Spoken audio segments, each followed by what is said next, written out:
New ইয়র্কে ম্যানহাটনের আদালতে তোলা হলো মাদুরোকে। নিজেকে নির্দোষ ও ভেনেজুয়েলার বর্তমান প্রেসিডেন্ট বলে দাবি। এখনই জামিন আবেদন করবেন না, পরবর্তী শুনানি 17 মার্চ।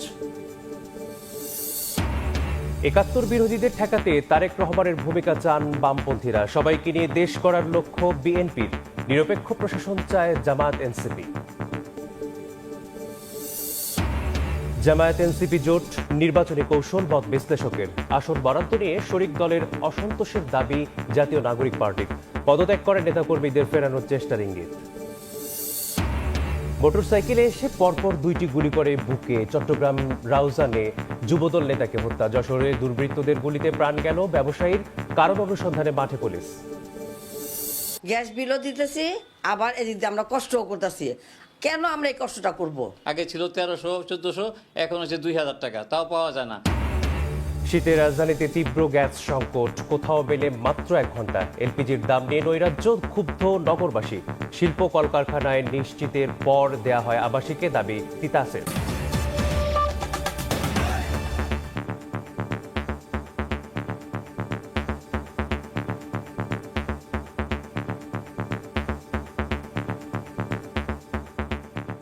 ভোরের সময় সঙ্গে আছি আমি মেসবাহুল আলিফ।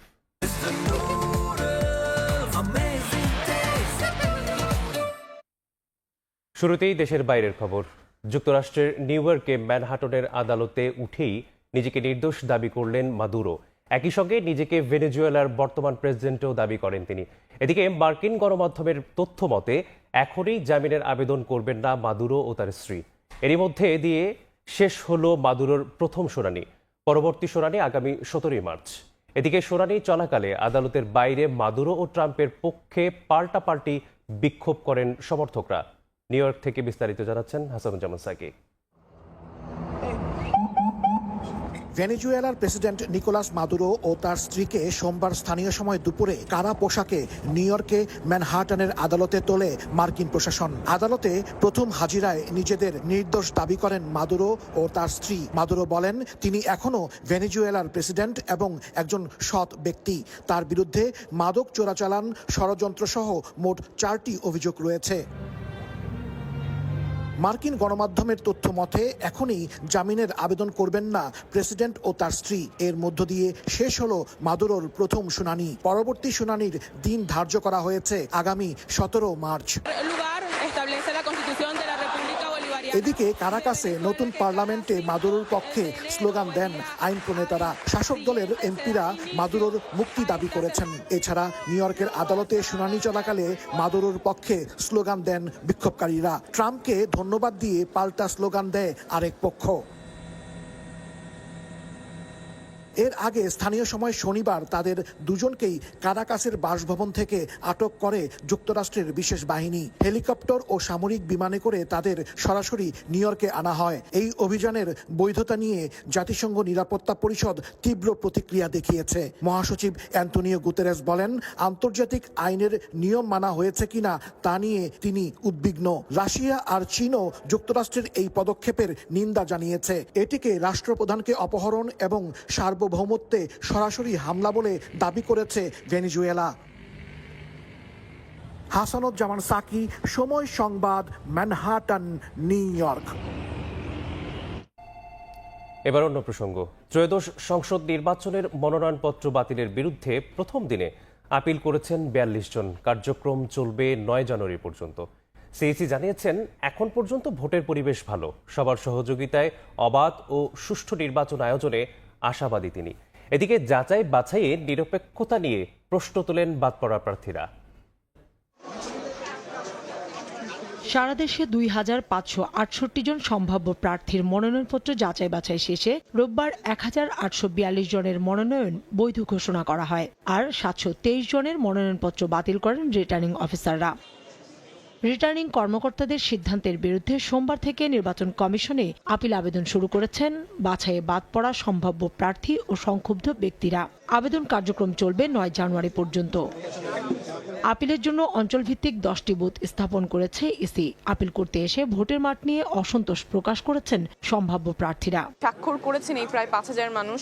এত অল্প সময়ে ওনারা চান আমি যাতে নির্বাচনে কন্টেস্ট করতে পারি, তো সেই জন্য আমরা আপিল করেছি এবং আমরা আইনি প্রক্রিয়ার লড়াইটা চালিয়ে যাব। ইলেকশন কমিশন আমার জীবন হুমকির মুখে ফেলে দিয়েছেন এই 1%-এর জনসমর্থন আদায় করার কথা বলে। আমি যখন ওটা দাখিল করতে যাব আমাদের উপর হামলা হয়ে আমাদের অনেকগুলা পেজ তারা ছিনিয়ে নিয়ে যায়। এখনো মব চলতেছে, বড় বড় দলের প্রার্থীরা আমাদের ছোট দলগুলোর উপরে সরাসরি ওনারা হস্তক্ষেপ করছে। ইসির নিরপেক্ষতায় আপিলে প্রার্থীটা ফিরে পাওয়ার আশার কথাও জানান আবেদনকারীরা। আমার নামে কোনো মামলা আছে কিনা এই জায়গাটা আমি শূন্য করে রেখেছি, এই ত্রুটিতে আমাকে বাতিল করা হয়েছে। আপিলটা গ্রহণ হলে আমি আমার মনোনয়নটা পেয়ে যাব। তবে বাধা এবং হামলায় কারো অভিযোগ আপিলে থাকলে তা আমলে নেবে কমিশন। রেস্ট্রিক্ট করছি না যে এর বাইরে আমরা আপিল নেব না। আপিল করতে পারেন, সংক্ষুব্ধ ব্যক্তি যে কোনো বিষয়ে আপিল করতে পারেন। আমরা কাগজটা নেব, পরীক্ষান্তে সিদ্ধান্ত দেওয়া হবে। এদিকে সকালেই আপিল গ্রহণস্থল পরিদর্শন করেন প্রধান নির্বাচন কমিশনার। শেষ পর্যন্ত নির্বাচনের পরিবেশ ভালো থাকবে বলে জানান তিনি। ইনশাল্লাহ আমরা এখনো কনভিন্সড যে আমরা একদম একটা ফেয়ার অ্যান্ড ক্রেডিবল ইলেকশন ইনশাল্লাহ দিতে পারবো। আপিল শেষে 10 থেকে 18 জানুয়ারি পর্যন্ত শুনানি চলবে। 19 জানুয়ারি থাকছে প্রার্থিতা প্রত্যাহারের সুযোগ। 20 তারিখ প্রতীক বরাদ্দের পরদিন থেকে প্রচার চালাতে পারবেন প্রার্থীরা। কাউসার চৌধুরী কুমু, সময় সংবাদ, ঢাকা। নির্বাচন সামনে রেখে আইন শৃঙ্খলা পরিস্থিতির অবনতি ঘটানোর যে কোনো চেষ্টা কঠোরভাবে প্রতিহত করার হুঁশিয়ারি দিয়েছেন স্বরাষ্ট্র উপদেষ্টা জাহাঙ্গীর আলম চৌধুরী। সচিবালয়ে আইন শৃঙ্খলা সংক্রান্ত উপদেষ্টা পরিষদ কমিটির সভা শেষে তিনি বলেন, সরকার যথাসময়ে নির্বাচন আয়োজনে অটল। এছাড়া শিগগিরই হাদি হত্যা মামলার চার্জশিট দেয়া হবে বলেও জানান স্বরাষ্ট্র উপদেষ্টা। ত্রয়োদশ নির্বাচন সামনে রেখে সারা দেশের আইন শৃঙ্খলা পরিস্থিতি স্বাভাবিক রাখতে তৎপর স্বরাষ্ট্র মন্ত্রণালয়। অন্তর্বর্তীকালীন সরকারের দেশে শান্তি শৃঙ্খলা বজায় রাখতে বদ্ধপরিকর। সোমবার সচিবালয়ে আইন শৃঙ্খলা সংক্রান্ত উপদেষ্টা পরিষদ কমিটির সভা শেষে ব্রিফ করেন স্বরাষ্ট্র উপদেষ্টা জাহাঙ্গীর আলম চৌধুরী। জানান, আইন শৃঙ্খলা পরিস্থিতি যাতে কোনোভাবেই বিঘ্নিত না হয় সেজন্য সর্বোচ্চ গুরুত্ব দেওয়া হচ্ছে। সরকার যথাসময়ে নির্বাচন অনুষ্ঠানে অটল জানিয়ে স্বরাষ্ট্র উপদেষ্টা বলেন, যারা ভোট বানচালের চেষ্টা করবে তাদেরকে ছাড় দেওয়া হবে না। দেশের সার্বিক আইন শৃঙ্খলা পরিস্থিতি স্বাভাবিক ও নিয়ন্ত্রণে রাখতে দেশব্যাপী গোয়েন্দা নজরদারি বৃদ্ধি এবং আইন শৃঙ্খলা রক্ষাকারী বাহিনীর কার্যক্রম আরও জোরদার করা সহ সকল বাহিনীর গোয়েন্দা তথ্যোপাত্য সমন্বয় করার কথা নির্দেশ দেওয়া হয়েছে। যারা নির্বাচন বানচাল চেষ্টা করবেন তারা ব্যর্থ হবে। এবারে জাতীয় সংসদ নির্বাচনে আইন শৃঙ্খলা বাহিনীর সদস্যরা আইন শৃঙ্খলা পরিস্থিতি অবনতি ঘটানোর যে কোনো চেষ্টা প্রতিরোধ ও আইন শৃঙ্খলা নিয়ন্ত্রণে ভোট কেন্দ্রে যে কোনো সময় যে কোনো স্থানে প্রবেশ করতে পারবেন। রাস্তাঘাট বন্ধ করে জনদুর্ভোগ সৃষ্টি করা যাবে না। এদিকে শরীফ ওসমান হাদি হত্যাকাণ্ডের ঘটনায় শিগগিরই চার্জশিট দেওয়ার কথা জানিয়ে স্বরাষ্ট্র উপদেষ্টা বলেন, অন্তর্বর্তী সরকারের মেয়াদেই ন্যায় বিচার নিশ্চিত করা হবে। ওসমান বিন হাদির হত্যাকাণ্ডের ঘটনায় দায়েরকৃত মামলার শীঘ্রই চূড়ান্ত চার্জশিট দেওয়া হবে। ইতিমধ্যে এই ঘটনায় 11 জনকে গ্রেপ্তার করা হয়েছে এবং অন্তর্বর্তীকালীন সরকারের মেয়াদে এই হত্যাকাণ্ডের ন্যায় বিচার নিশ্চিত করা হবে বলে আমরা আশা করি। কোনো দলে যেন ফ্যাসিবাদের দোসরদের অনুপ্রবেশ না ঘটে সেদিকে সজাগ থাকার আহ্বান জানান স্বরাষ্ট্র উপদেষ্টা। মাদকের ভয়াবহতা সম্পর্কে প্রসূন আশিস, সময় সংবাদ, ঢাকা। দেশকে নিয়ে ষড়যন্ত্র চলছে অভিযোগ করে চক্রান্ত রুখে দিয়ে সুন্দর দেশ গড়তে সবাইকে ভূমিকা রাখার আহ্বান জানিয়েছেন বিএনপি নেতারা। রাজধানীতে আইসিসি আয়োজিত মুখ সভায় এ কথা বলেন তারা। এদিকে বিএনপির ভারপ্রাপ্ত চেয়ারম্যানের সঙ্গে সাক্ষাতে ৭১-এর বিরোধী শক্তি যেন রাজনীতিতে ভূমিকা রাখতে না পারে তার নিশ্চিতে তারেক রহমানকে দায়িত্ব নেয়ার আহ্বান জানান গণতান্ত্রিক যুক্তফ্রন্ট। সাবেক প্রধানমন্ত্রী বেগম খালেদা জিয়ার মৃত্যুতে বিএনপি চেয়ারপারসনের গুলশান কার্যালয়ে এসে প্রতিদিনই শোক ও সমবেদনা জানাচ্ছেন বিভিন্ন দল ও সংগঠনের নেতারা। এরই ধারাবাহিকতায় সোমবার শোক বইয়ে স্বাক্ষরের পর তারেক রহমানের সঙ্গে সাক্ষাৎ করেন বামপন্থীদের জোট গণতান্ত্রিক যুক্তফ্রন্টের নেতারা। এছাড়া গণসংহতি আন্দোলনের প্রধান সমন্বয়ক জোনায়েদ সাকিও আসেন শোক জানাতে। ভোট কেন্দ্রিক যে রাজনৈতিক সংকট এইটা যাতে আর কখনো তৈরি না হয়, তারেক রহমান এই বিষয়ে তার অঙ্গীকার পুনর্ব্যক্ত করেছেন। আমরাও আমাদের যে লড়াই করছি এর জন্য সেটা আমরা লড়াই চালিয়ে যাব। মুক্তিযুদ্ধ আমাদের ভিত্তি এবং ৯০-এর গণ অভ্যুত্থান এবং ২৪-এর গণ অভ্যুত্থানের যে আকাঙ্ক্ষা, সেই আকাঙ্ক্ষাকে ধারণ করেই আমরা নতুন যে বাংলাদেশ, একটা কল্যাণ রাষ্ট্র বাংলাদেশ, সেটা গড়ে তুলতে চাই। এদিকে রাজধানীর একটি হোটেলে প্রয়াত সাবেক প্রধানমন্ত্রী বেগম খালেদা জিয়ার স্মরণে আন্তর্জাতিক চেম্বার অব কমার্স আইসিসি আয়োজিত শোক সভায় যোগ দেন দেশের সব ব্যবসায়ী সংগঠনের নেতা ও শিল্প উদ্যোক্তারা। এ সময় বিএনপি নেতারা বলেন, শুধু গণতান্ত্রিক উন্নয়নই নয়, শহীদ রাষ্ট্রপতি জিয়াউর রহমানের হাত ধরে দেশের অর্থনৈতিক সমৃদ্ধিতে ভূমিকা রেখেছিলেন বেগম খালেদা জিয়া। সব অর্থনৈতিক সংস্কারের পেছনে শুরুতে জিয়াউর রহমান সাহেব, পরবর্তী দেশনেত্রী বেগম খালেদা জিয়া। বাংলাদেশের মূল যে প্রতিষ্ঠানগুলো, সেগুলোকে উনি রাজনীতিকরণ করতে দেয়নি। অনুষ্ঠানের প্রধান অতিথি বিএনপি মহাসচিব মির্জা ফখরুল ইসলাম আলমগীর বেগম খালেদা জিয়ার স্মৃতিচারণ করেন। এ সময় তিনি অভিযোগ করেন, দেশকে পিছিয়ে নিতে ষড়যন্ত্র চলছে। চক্রান্ত রুখে দিয়ে সুন্দর দেশ গড়তে ব্যবসায়ী সহ সবাইকে ভূমিকা রাখার আহ্বান জানান তিনি। বাংলাদেশকে আবার পিছনে টেনে নিয়ে যাওয়ার অনেক রকম চক্রান্ত আছে, কিন্তু সেখান থেকে আমাদেরকে উঠে দাঁড়াতে হবে। আপনারা যারা আছেন, নেতৃত্ব দিচ্ছেন অর্থনৈতিক ক্ষেত্রে, আসুন আমরা সেই বাংলাদেশকে আবার সবাই মিলে গড়ে তুলি। তবে নেত্রীর প্রতি আমাদের সত্যিকার অর্থে শ্রদ্ধা জানা হবে। শুধু গণতন্ত্র ও সার্বভৌমত্বের প্রতীক নয়, বেগম খালেদা জিয়া দেশের সমৃদ্ধশালী অর্থনীতির প্রতীক ছিলেন বলেও মন্তব্য করেন ব্যবসায়ী নেতারা। আমাদের আরেকজন আহমেদ সালেহীন, সময় সংবাদ, ঢাকা। অবাধ, সুষ্ঠু ও নিরপেক্ষ নির্বাচনের পরিবেশ এখনো তৈরি হয়নি বলে মনে করছে জামায়াতে ইসলামী। প্রশাসনের নিরপেক্ষতা নিশ্চিতে সরকারের প্রতি আহ্বান জানিয়েছেন দলটির আমির। আলাদা অনুষ্ঠানে এনসিপি নেতারা বলেন, প্রশাসনের আচরণ একপাক্ষিক হলে ভোটের প্রয়োজন নেই। ঢাকা বিশ্ববিদ্যালয়ের টিএসসি থেকে আজাদী যাত্রার শুরুর আগে সংবাদ মাধ্যমের সঙ্গে কথা বলেন এনসিপির নেতারা বলেন, প্রশাসনের আচরণ একপাক্ষিক হলে নির্বাচনের কোনো প্রয়োজন নেই। দেশে আবারও ফ্যাসিবাদ তৈরির শঙ্কা তৈরি হয়েছে। খালেদা জিয়া শুধু বিএনপির নয়, বাংলাদেশের সকল মানুষের। কিন্তু খালেদা জিয়াকে ব্যবহার করে কেউ যদি নির্বাচনী ফায়দা হাসিল করতে চায়, এটা বাংলাদেশে সঠিক না। একটি দলকে যেভাবে আনকন্ডিশনালি যেভাবে সাপোর্ট দিয়ে যাচ্ছে যে আচরণ, সেটি আমাদেরকে আহত করছে। এভাবে যদি চলতে থাকে তাহলে এই সরকারি অর্থ অপচয় করে এই নির্বাচনের কোনো প্রয়োজন নেই। এদিকে মগবাজারে জামাতের কেন্দ্রীয় কার্যালয়ে সোমবার সকালে অনুষ্ঠিত হয় নির্বাহী পরিষদের বৈঠকে জামাত নেতারা অভিমত দেন, এখনো ভোটের সুষ্ঠু পরিবেশ তৈরি হয়নি। প্রশাসনের মধ্যে কিছু কিছু কর্মকর্তারা একটি বিশেষ দলের পক্ষে কাজ করছেন। এ সময় জামাতের আমির ডক্টর শফিকুর রহমান বলেন, অবাধ, নিরপেক্ষ ও সুষ্ঠু নির্বাচন নিশ্চিতে প্রশাসনের শতভাগ নিরপেক্ষতা নিশ্চিত করতে হবে সরকারকে। এম এ আজিম, সময় সংবাদ, ঢাকা। কিছু আসনে সহযোগিতা পেলেও বেশ কয়েকটি আসনে এনসিপিকে আসন ছেড়ে দেওয়ার কারণে অসন্তোষ রয়েছে জামায়াতের প্রার্থী সমর্থকদের, বলছেন যুগ্ম আহ্বায়ক সারোয়ার তুষার। জোটবদ্ধ হলেও সমঝোতার ভিত্তিতে পাওয়া আসনগুলোতে এনসিপির বের হয়ে আসা কঠিন হবে এমন মত বিশ্লেষকদের। এদিকে এনসিপি জামায়াতের মধ্যে আদর্শিক নয়, নির্বাচনী জোট হয়েছে এমন মন্তব্য করে দল থেকে পদত্যাগকারীদের দলে ফিরিয়ে আনার চেষ্টার ইঙ্গিত দিলেন দলের সদস্য সচিব আক্তার হোসেন। জামাতে ইসলামী এবং তাদের যে সমমনা 8 দল রয়েছে, এই সমমনা 8 দলের সাথে আমরা একত্রে নির্বাচনে অংশগ্রহণ করব বলে আমরা সিদ্ধান্ত নিয়েছি।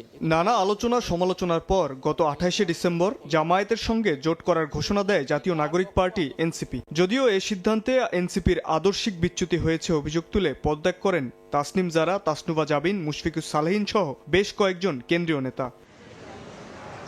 তবে জামায়াত এনসিপির জোটকে নির্বাচনী কৌশল বলছেন রাজনৈতিক বিশ্লেষকরা। তাদের মতে ভিন্ন মতাদর্শ থাকলেও একসঙ্গে কাজ করতে পারবে দুই দল। তবে জোটের আসন সমঝোতা কতটা সুফল দেবে এনসিপিকে তা নিয়ে রয়েছে সংশয়। তারা তো বিষয়টা ক্লিয়ার করেছে যে এটা একটা নির্বাচনী জোট।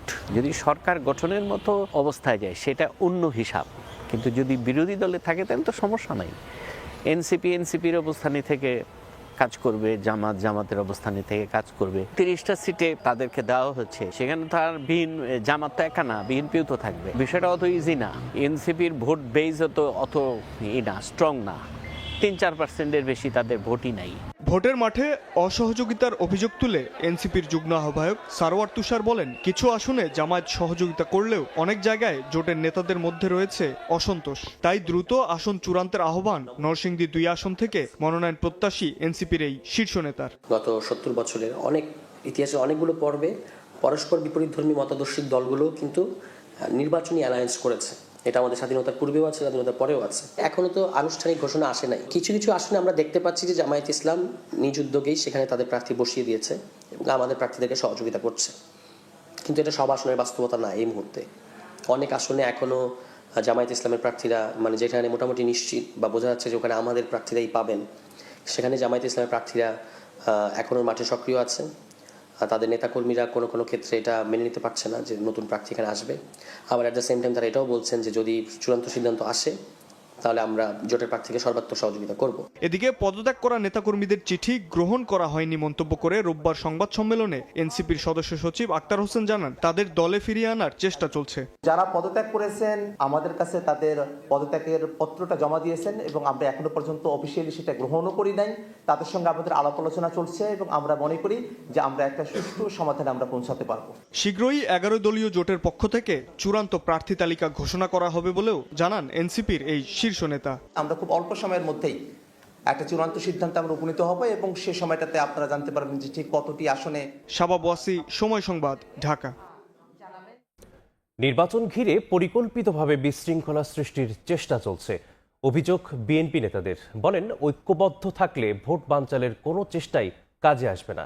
জিয়া উদ্যানে বিএনপি চেয়ারপারসনের সমাধিতে শ্রদ্ধা জানিয়ে দলটির স্থায়ী কমিটির সদস্য আব্দুল মঈন খান বলেন, বন্দুক দিয়ে নয়, জনগণের উপর ভর করেই অধিকার আদায়ের সংগ্রাম করে গেছেন বেগম খালেদা জিয়া। জিয়া উদ্যানে বিএনপি চেয়ারপারসন প্রয়াত বেগম খালেদা জিয়ার সমাধিতে মানুষের ভিড়। দলীয় নেতাকর্মী ও সাধারণ মানুষের এই উপস্থিতি স্মরণ করিয়ে দেয় বাংলাদেশের রাজনীতিতে তার প্রভাব কতটা গভীর। সকাল থেকে চলে কোরআন খতমের কার্যক্রম। জানা যায়, উপস্থিত থাকতে না পারার আক্ষেপ মেটাতে অনেকেই আসেন কবর জিয়ারতের মাধ্যমে শেষ শ্রদ্ধা জানাতে। যখন মারা গেছে তখন আসতে পারি নাই, চেষ্টা করছিলাম, জানাজাতে আসছি, অবশ্য মাটি দিতে পারিনি আর কি। তো এখানে আসছি কবর জিয়ারত করার জন্য। এখানে দোয়া দরুদ পড়লাম এবং রুহের আত্মার মাগফিরাত কামনা করলাম। ত্যাগ এবং তার দেশপ্রেম, এই দুইটাই আমাকে সবথেকে বেশি তাকে মহান করে তুলছে আমার কাছে। বেগম খালেদা জিয়ার জন্য, তার রুহের মাগফিরাতের জন্য দোয়া করেছে। এদিন শ্রদ্ধা জানাতে আসেন বিএনপির শীর্ষ পর্যায়ের নেতারা। শ্রদ্ধা নিবেদন শেষে স্থায়ী কমিটির সদস্য ডক্টর আব্দুল মঈন খান বলেন, গণতন্ত্রের জন্য জীবন উৎসর্গ করেছেন বেগম জিয়া, প্রমাণ করেছেন দেশের স্বার্থ সবার আগে।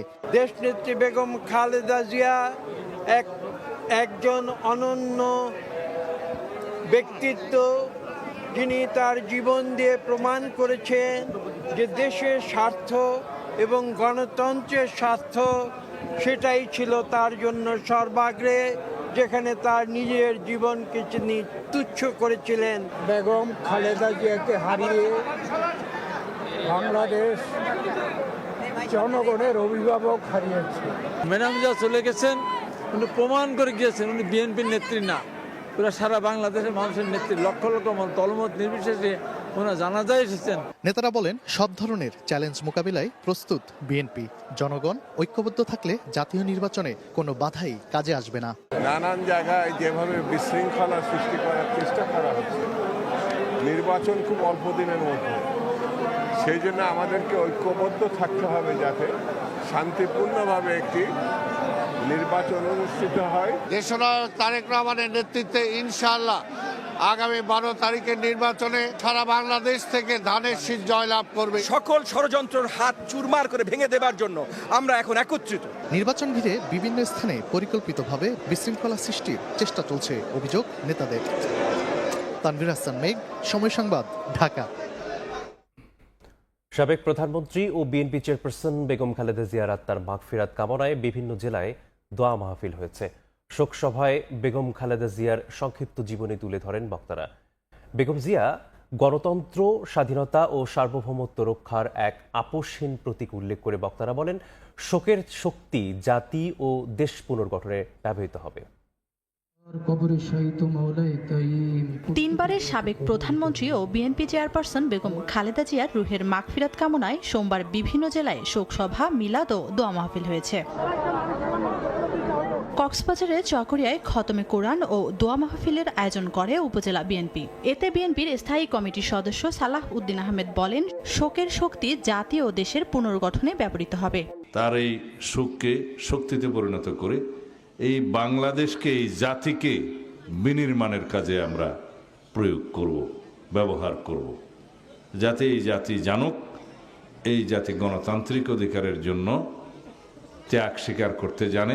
মাদারীপুরের কালকিনিতে শোক সভার আয়োজন করে উপজেলা বিএনপি। এতে অংশ নেন ছাত্রদল, যুবদল, স্বেচ্ছাসেবক দল, মহিলা দল সহ বিএনপির বিভিন্ন অঙ্গ সংগঠনের নেতাকর্মী সহ স্থানীয়রা।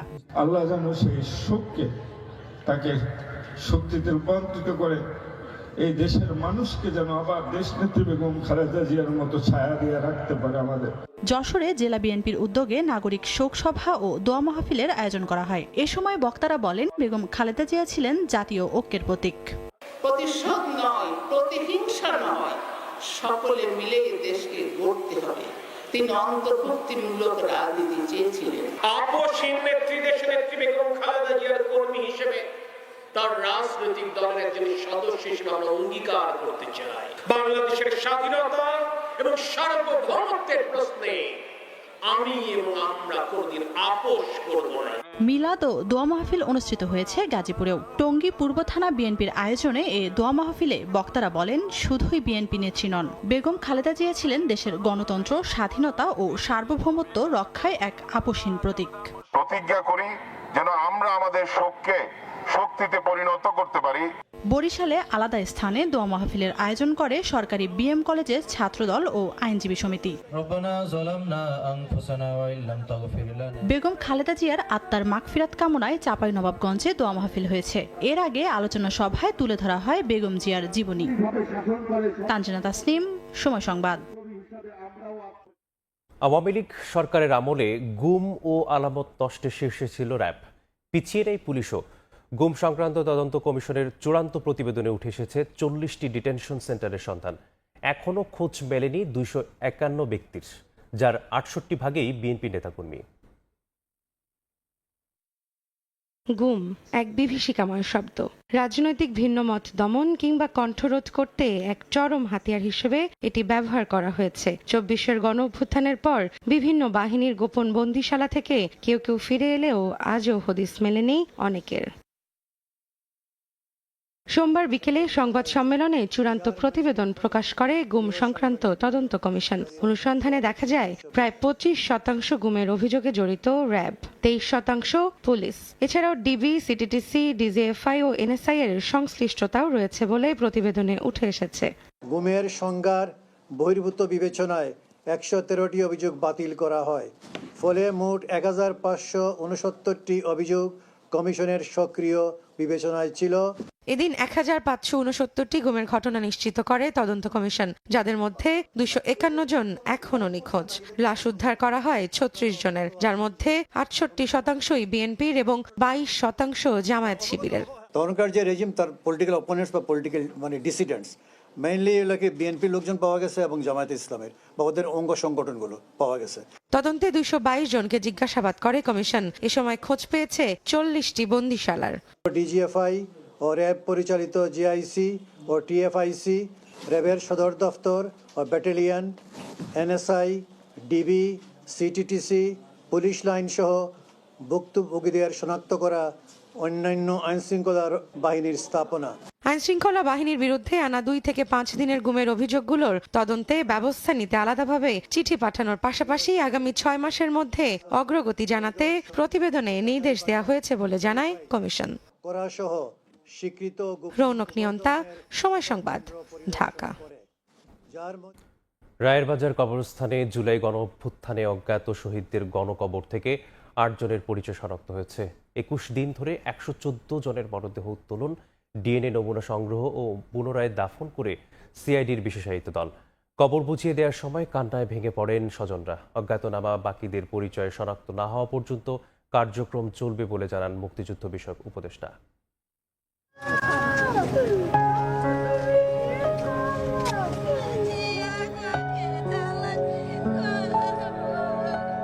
এ কান্না স্বজন হারানোর নয়, স্বজনের কবর খুঁজে পাওয়ার। জুলাই গণ অভ্যুত্থান অভ্যুত্থানে নিখোঁজ হওয়ার ১.৫ বছর দাঁড়ে দাঁড়ে ঘুরেও সন্ধান মেলেনি। অবশেষে দেখা মিলল সেই আদরের সন্তানের কবরের। কাপড়ের ব্যবসায়ী সোহেল রানা ২০২৪ সালের ১৮ জুলাই আন্দোলনে গিয়ে শহীদ হন। তার মমতাময়ী মা কবরের পাশে বারবার মূর্ছা যাচ্ছেন। পাশের কবরেই শায়িত শহীদ ফয়সাল সরকার। তার মা এখনো মেনে নিতেই পারছেন না তার কলিজার টুকরো এই পৃথিবী ছেড়ে পাড়ি দিয়েছেন অনন্তকালের যাত্রায়। শহীদ পারভেজ ব্যাপারীর মায়ের এই আর্তনাদ যেন থামছেই না। মাত্র ২৩ বছরেই সবাইকে ছেড়ে চলে যাবেন মেনেই নিতে পারছেন না মা শামসুন নাহার। আমাকে যেরকম কষ্ট লাগে কি ওর আল্লাহ কষ্ট দিয়েন না। সকালে আনুষ্ঠানিকভাবে পরিচয় শনাক্তের তথ্য তুলে ধরেন সিআইডি প্রধান সিবগাতুল্লাহ। বলেন, আন্তর্জাতিক প্রটোকল মেনেই মৃতদেহ উত্তোলন ও ফরেনসিক কার্যক্রম সম্পন্ন হয়েছে। ৯টি আবেদন পেয়েছিলাম এ পর্যন্ত, তারা তাদের আত্মীয় স্যাম্পল আমাদেরকে দিয়েছিল। আল্লাহর হাজার শুকর যে আমরা ৮ জনকেই পরিচিতিটি শনাক্ত করতে পেরেছি। মুক্তিযুদ্ধ বিষয়ক মন্ত্রণালয় বলেন, সকল শহীদের পরিচয় শনাক্তে কাজ চালিয়ে যাচ্ছে সরকার। শহীদ পরিবারের পাশে থাকার আশ্বাস দেন স্থানীয় সরকার উপদেষ্টা। শহীদদের আত্মা শান্তি পায় আর তাদের পরিবার পরিজন পাক আমাদের গভীর সম্মান। এই প্রক্রিয়া অব্যাহত থাকবে এবং সকল শহীদকে তাদের আপনজনের কাছে ফিরিয়ে দেওয়ার জন্য আমরা বদ্ধপরিকর। অজ্ঞাতনামা মৃতদেহ পরিচয় শনাক্তের কার্যক্রম গত ৭ ডিসেম্বর শুরু হয়ে চলে ২৫ ডিসেম্বর পর্যন্ত। ২১ দিনের কর্মযজ্ঞের পর ৮ শহীদ পরিবার খুঁজে পেয়েছে তাদের স্বজনদের। এর মাধ্যমে অবসান ঘটেছে ১.৫ বছরের। এখনো বাকি ১০৬ জনের পরিচয় শনাক্তের কাজ। সিআইডি জানিয়েছে, যাদের স্বজনরা এখনো নিখোঁজ আছে দ্রুত ডিএনএ নমুনা সিআইডির কাছে জমা দিতে। হয়তোবা তারাও পেতে পারেন তাদের স্বজনদের খোঁজ। মাসুদুর রহমান, সময় সংবাদ, ঢাকা। ভোরের সময় আরো থাকছে। টার্মিনাল নির্মাণে দীর্ঘসূত্রিতায় বছরে $৩৬৫ মিলিয়ন বাড়তি আয় বঞ্চিত সরকার। এবছরে নির্মাণ কাজ এগিয়ে নিতে তোড়জোড় শুরু চট্টগ্রাম বন্দর কর্তৃপক্ষের। আমেরিকান ASTM স্ট্যান্ডার্ডে তৈরি আধুনিক যুগের আধুনিক pipe, RFL easy pipe and fittings. শীত এলেই রাজধানীতে তীব্র হয় গ্যাস সংকট। ব্যতিক্রম হয়নি এবারও। বাসিন্দাদের অভিযোগ, প্রতিদিন ১ ঘন্টা পাওয়া যায় গ্যাস, তাও গভীর রাতে। সংকটের দীর্ঘস্থায়ী সমাধান চান ভুক্তভোগীরা। তিতাস বলছে, অর্থনৈতিক অগ্রাধিকার বিবেচনায় আগে শিল্প, বিদ্যুৎ ও সার কারখানায় সরবরাহ নিশ্চিত করে আবাসিকে দেয়া হচ্ছে গ্যাস। অবৈধ সংযোগের কারণেও অনেক বৈধ গ্রাহক গ্যাস পাচ্ছে না বলেও দাবি তিতাসের। আরও জানাচ্ছেন তাসতিয়া নিশাত পিম, ক্যামেরায় ছিলেন অনুপ দত্ত। রান্নার সব প্রস্তুতি নিয়ে চুলা জ্বালানোর নিরন্তর চেষ্টায় গৃহবধূ জুলিয়ানা গোমেজ। তবে গ্যাসের যেন আরই নগরবাসীর। বহু সাধনায়ও দেখা মেলে না অগ্নিশিখার। গ্যাসের সমস্যার জন্য এখন দুপুরে কোনো গেস্ট বাসায় অ্যালাউ করি না। যা হবে ডিনারে হবে, কারণ দুপুরে কোনোভাবেও রান্না করা যায় না। এমন চিত্র রাজধানীর মগবাজার, হাতিরপুল, সেন্ট্রাল রোড, কাঁঠাল বাগান সহ বিভিন্ন এলাকার। রান্না বন্ধ থাকায় বাধ্য হয়ে বাইরে থেকে খাবার কিনছেন অনেকে। কেউ কেউ বেছে নিচ্ছেন বিকল্প পথ। গ্যাস বিলও দিতেছি, আবার এদিক দিয়ে আমরা কষ্টও করতেছি। কেন আমরা এই কষ্টটা করব? আমরা দিন দিন অসুস্থ হয়ে যেতেছি একবেলা খাওয়ার জন্য। এখন সিলিন্ডার পাওয়া যেতেছে না। সিলিন্ডার পাওয়া গেল, আগে ছিল ১৩০০-১৪০০, এখন হচ্ছে ২০০০ টাকা, তাও পাওয়া যায় না। গ্যাস নিতে ফিলিং স্টেশনগুলোতেও দেখা গেছে যানবাহনের সারি। গ্রাহকরা বলছেন, গ্যাসের চাপ কম থাকায় ২-৩ ঘন্টা দাঁড়িয়েও মিলছে না গ্যাস। আমরা যেটা 3 ঘন্টা ডিউটি করার দরকার, এটা আমরা আরো 6 ঘন্টা বাইরে যায়। এই যে স্কুল ডিউটি থাকে সকালবেলা 7টায়, আমার আসতে হয় 5টায় গ্যাস নেওয়ার কারণে। যখন 1-1.5 ঘন্টা আমরা সিএনজির সিরিয়ালে থাকতে হয়, তখন আমাদের ইনকামটা কমে। আমাদের প্রেসার থাকে কম, গ্যাসও থাকে কম, গাড়িতে দিতেও পারি কম। নগরবাসী চরম সংকটে থাকলেও তিতাস বলছে, অর্থনৈতিক অগ্রাধিকার বিবেচনায় আগে শিল্প, বিদ্যুৎ ও সার কারখানায় দেওয়া হচ্ছে গ্যাস। অবৈধ সংযোগ বাড়ায় বৈধ গ্রাহকরা গ্যাস পাচ্ছেন না বলেও দাবি তিতাসের। আমাকে আগে প্রায়োরিটি বেস যেগুলো আছে সেগুলোকে সরবরাহ দেওয়ার পরে আবাসিকের কথাটা আমরা বিবেচনা করি। আমি কিন্তু ১৬৫ মিলিয়ন গ্যাস দিয়ে যাচ্ছি ঢাকাতে, কিন্তু তারপরও ক্রাইসিস। অবৈধ গ্রাহকরা নিয়ে নিচ্ছে বৈধ গ্রাহকদের গ্যাসগুলো। প্রত্যেকের বাড়ি বাড়ি যাওয়া তিতাসের সম্ভব না। দেখা যাচ্ছে যে আমরা লাইন কাটছি, আবার 3 দিন পরে ওনারা আবার লাইন নিয়ে নিচ্ছেন। তথ্য ছাড়া আমার পক্ষে কি এই পুলিশিং করা সম্ভব? আমার কাছে তো পুলিশ নাই, আমার কাছে তো এনএসআই নাই, ডিজিএফআই নাই, এগুলো আমার কাছে নাই। সংকট নিরসনে যৌক্তিক দামে এলপি গ্যাস সরবরাহ বাড়ানোর পরামর্শ বিশেষজ্ঞদের। প্রতি বছর গড়ে 150 করে জ্বালানি দক্ষতা বাড়ছে। সচেতনতা বাড়ানো যেমন প্রয়োজন, গ্যাসের অপচয় যাতে না হয়, অন্যদিকে দক্ষ machinery, energy efficient boiler, energy efficient captive generator, যেখানে ওয়েস্ট হিট বের হয়ে যাচ্ছে সেটাকে ইউটিলাইজ করা। গৃহস্থলিতে গ্যাস সাপ্লাইটা বন্ধ করে দেওয়া উচিত, কিন্তু তাদের যেটা করতে হবে, এলপিজির সাপ্লাইটাকে ঠিক রাখতে হবে, একদম কমপ্লিট থাকতে হবে, যাতে করে বার্ক যেই দামে বলছে সেই দামে যেন সিলিন্ডার পায়। এদিকে এলপি গ্যাসের দাম নিয়ে চরম নৈরাজ্যের মধ্যেই গত রোববার 12 কেজি সিলিন্ডারের দাম বেড়েছে 53 টাকা। যদিও সরকার নির্ধারিতের চেয়ে প্রায় দ্বিগুণ দামে গ্রাহককে কিনতে হচ্ছে এলপিজি। তাসনিয়া নিশাত, মিম, সময় সংবাদ, ঢাকা। রংপুরে বেশি দামে এলপিজি গ্যাস সিলিন্ডার বিক্রি করায় 2 প্রতিষ্ঠানকে 35,000 টাকা জরিমানা করা হয়েছে। সোমবার বিকেলে নগরীর বিভিন্ন এলাকায় যৌথ অভিযান চালানো হয়। এ সময় সরকার নির্ধারিত দামের থেকে বেশি দামে এলপিজি সিলিন্ডার বিক্রি করা সহ বিস্ফোরক অধিদপ্তরের লাইসেন্স না থাকায় এ জরিমানা করা হয়। বাজারে গ্যাসের দাম নিয়ন্ত্রণে অভিযান অব্যাহত থাকবে বলে জানান সংশ্লিষ্টরা।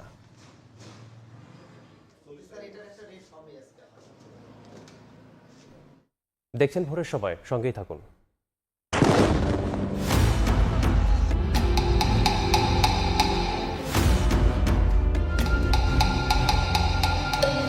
আমরা আছি ঢাকায়, কিন্তু আন্তর্জাতিক খবর আমাদের নিয়ে যায় টোকিওর ভূমিকম্প থেকে নিউ ইয়র্কের অর্থনীতি পর্যন্ত।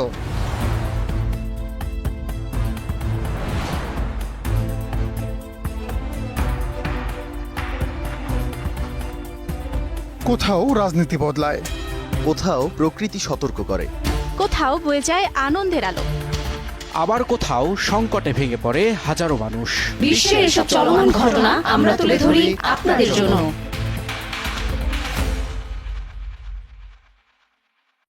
দেখছেন ভোরের সময়।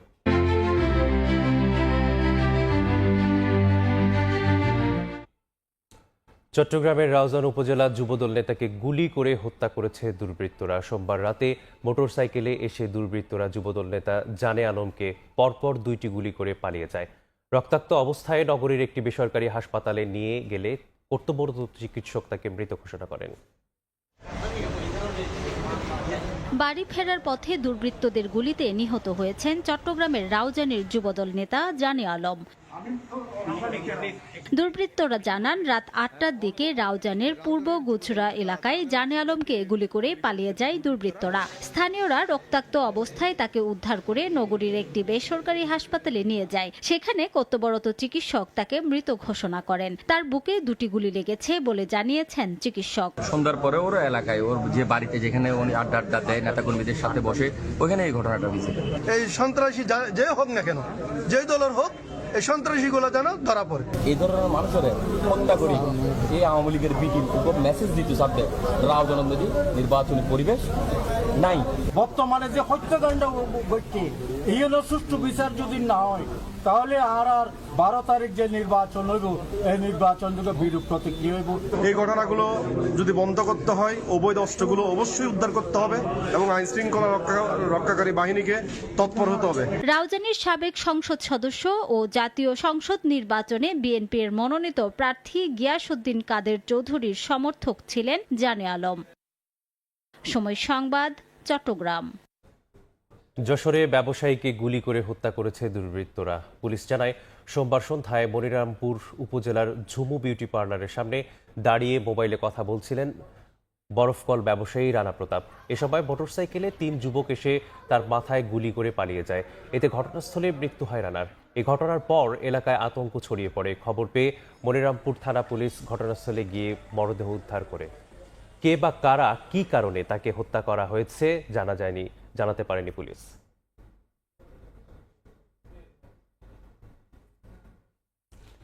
রাজধানীর মোহাম্মদপুরের চন্দ্রিমা বাজারের নিউ রানা জুয়েলার্সে দুর্ধর্ষ ডাকাতির ঘটনা ঘটেছে।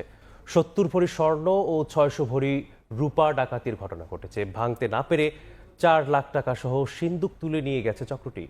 ঘটনার সঙ্গে জড়িতদের ধরতে পুলিশের পাশাপাশি মাঠে নেমেছে গোয়েন্দা বিভাগ ও পিবিআই। রাত 3:21 মোহাম্মদপুর চন্দ্রিমা বাজারের রানা জুয়েলার্সে একে একে প্রবেশ করেন 7 জন। মুহূর্তেই ভেঙে ফেলেন সবকটি শেলফ। স্বর্ণ ও রূপার অলংকার তুলে পাঠিয়ে দেন বাইরে দাঁড়িয়ে থাকা অন্য সদস্যদের কাছে। সবশেষ সিন্দুক তুলে নেবার পালা। 400 কেজি ওজনের সিন্দুকটি তুলে নিতে তাদের সঙ্গে যোগ দেন আরও 3 থেকে 4 জন। দোকানির দাবি, অলংকারের পাশাপাশি খোয়া গেছে নগদ টাকা। 50 ভরি আছে কাস্টমারের আর আমার ব্যক্তিগত, দুইটা মিলে 50 ভরির মতো আছে। বন্ধকের আছে 20 ভরি। হ্যাঁ, এই মোট 70 ভরি। আর রূপা আছে 600 ভরি। হ্যাঁ, আর কিছু ক্যাশ টাকাও ছিল। তেজগাঁও বিভাগের উপকমিশনার জানান, এরই মধ্যে সংগ্রহ করা হয়েছে বিভিন্ন সড়কের সিসিটিভি ফুটেজ। ডাকাত চক্র শনাক্তে নেওয়া হচ্ছে প্রযুক্তির সহায়তা। খোঁজখবর নিচ্ছি আসলে মার্কেটের অতীত ইতিহাস কিংবা অতীতে এই এলাকায় মানে কারা এরকম ঘটনার সাথে সংশ্লিষ্ট ছিল। সিসি ক্যামেরা ফুটেজগুলো বিশ্লেষণ করে আমরা তারপরে আর কি ফাইন্ড আউট করার চেষ্টা করব যে এই ঘটনার আড়ালে কারা আছে। জড়িতদের ধরতে পুলিশের অন্য ইউনিটের পাশাপাশি কাজ করছে পিবিআই। আমরা যেমন কাজ করতেছি, ডিএমপি কাজ করতেছে, থানা কাজ করতেছে, এখন সিআইডি কাজ করতেছে। ঠিক আছে, আমরা সমন্বয় করে কাজ করার চেষ্টা করতেছি। আমরা আশা করি এগুলো ডিটেক্ট করতে পারবো। আমাদের সর্বোচ্চ চেষ্টা আছে, আমরা আশা করি পারবো। পুরো ঘটনাটি ঘটে মাত্র 4 মিনিট 42 সেকেন্ডে। দোকানি জানান, চুরি যাওয়া অলংকারের বাজার মূল্য প্রায় 1,80,00,000 টাকা। সাইফুল রুদ্র, সময় সংবাদ, Dhaka. Thai Aluminium. The better is now the best. চট্টগ্রামে একটি শিপ ব্রেকিং ইয়ার্ড থেকে 2 নিরাপত্তা কর্মীর মরদেহ উদ্ধার করা হয়েছে।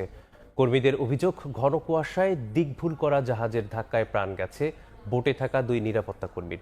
তবে ইয়ার্ড কর্তৃপক্ষের দাবি, ডাকাতের হামলা থেকে বাঁচতে সাগরে 2 নিরাপত্তা কর্মী ঝাঁপ দিলে ঘটে এই দুর্ঘটনা। চট্টগ্রামের সীতাকুণ্ডের কুমিরা এলাকায় কেআর শিপ ব্রেকিং ইয়ার্ডে রোববার মধ্যরাতে একটি জাহাজকে সিগন্যাল দিয়ে ঘাটে ফেরাচ্ছিলেন 4 নিরাপত্তা কর্মী। দুর্ঘটনা থেকে বেঁচে ফেরা নিরাপত্তা কর্মী সহ শ্রমিকরা জানান, জাহাজটি যে স্থানে নোঙর করার কথা ছিল, ঘন কুয়াশার কারণে সেদিকে না গিয়ে ভুল দিকে চলে যায়। এই সময় নিরাপত্তা কর্মীবাহী বোটটিকে সজোরে ধাক্কা দেয়। জীবন বাঁচাতে সেখানে থাকা নিরাপত্তা কর্মীরা সাগরে ঝাঁপ দেন। জাহাজের ধাক্কায় নিহত হন 2 জন। সোমবার সকালে ক্ষতবিক্ষত অবস্থায় 2 জনের লাশ উদ্ধার করে পুলিশ।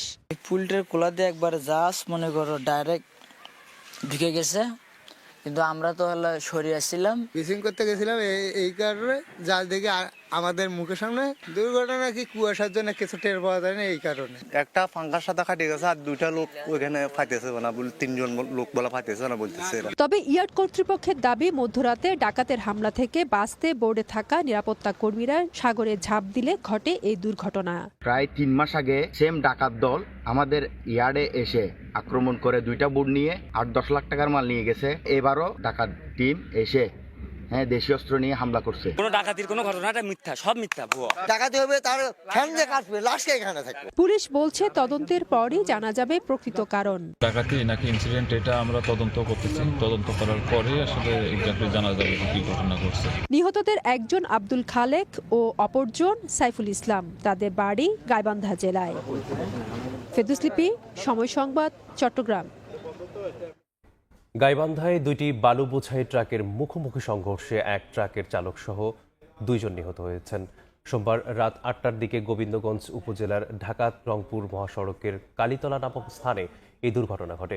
প্রত্যক্ষদর্শীরা জানান, বালু বোঝাই একটি ড্রাম ট্রাক দ্রুত গতিতে বগুড়ার দিকে যাচ্ছিল। এ সময় নিয়ন্ত্রণ হারিয়ে সামনে থেমে থাকা একটি বালু বোঝাই ট্রাককে ধাক্কা দেয়। এতে চলন্ত বালুবাহী ট্রাকের চালক ও তার সঙ্গে থাকা এক ব্যক্তি ঘটনাস্থলেই প্রাণ হারান। পুলিশ জানায়, খবর পেয়ে ঘটনাস্থল থেকে মরদেহ 2টি উদ্ধার করে থানায় নেওয়া হয়েছে।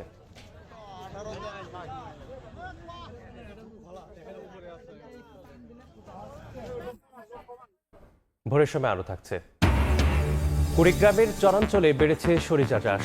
স্বল্প খরচে লাভজনক হওয়ার আবাদে ঝুঁকছেন কৃষক। সব ধরনের সহযোগিতার আশ্বাস কৃষি বিভাগের। ওয়ার্ল্ড ক্লাস টেকনোলজি দ্বারা তৈরি এক্সপার্ট ওয়াটার পাম্প, পানির সমস্যায় এক্সপার্ট সমাধান। জুলাই যোদ্ধা সুরভির সঙ্গে ন্যায় বিচার করা হয়নি, পুরো বিষয়টি বানোয়াট ছিল বলে মন্তব্য করেছেন জাতীয় নাগরিক পার্টি এনসিপির আহ্বায়ক নাহিদ ইসলাম। সোমবার মধ্যরাতে সদ্য জামিনে মুক্তি পাওয়া সুরভির খোঁজ নিতে গিয়ে একথা বলেন তিনি। এ সময় নাহিদ বলেন, কিছু কিছু গণমাধ্যম নির্বাচন সামনে রেখে গণ অভ্যুত্থানের সামনের সারিতে থাকা ব্যক্তিদের চরিত্র হরণের চেষ্টা করছে।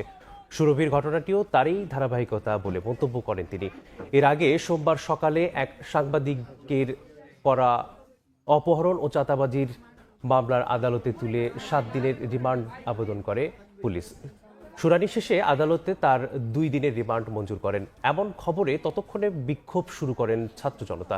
পরে রিভিশন আবেদন করলে এদিন রাতেই তার রিমান্ড বাতিল করে জামিন মঞ্জুর করে আদালত।